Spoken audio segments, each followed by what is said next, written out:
Hello guys, welcome back to the channel. In this video, I'm going to show you how to fix your controller not working in GTA 4 on PC.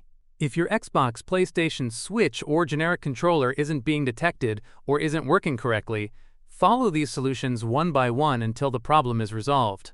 Let's get started. Solution 1. Enable or disable Steam input. First, open Steam. Go to your library. Right-click GTA 4 and select Properties. On the left side, click Controller. Locate the override for GTA 4 drop-down menu. First, select Enable Steam Input. Close the Properties window. Now launch GTA 4 and test your controller. If your controller still doesn't work, go back to the Override for GTA 4 option and change it to Disable Steam Input. Launch the game again and see if your controller works. Solution 2. Configure Steam controller settings. Open Steam. Click Steam in the top left corner and select Settings. Next, click Controller. Then select Show Advanced Settings.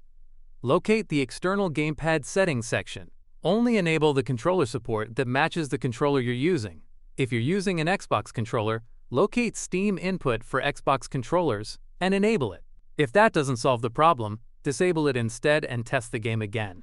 If you're using a PlayStation controller, locate PlayStation controller support. First, set it to Not Enabled. If that doesn't work, change it to Enable in games without support. If you're using a Nintendo Switch controller or a generic controller, configure those options the same way. If you're using an Xbox controller, you can also install the Xbox Extended Feature Support driver. Once you've finished making the changes, launch GTA 4 and test your controller.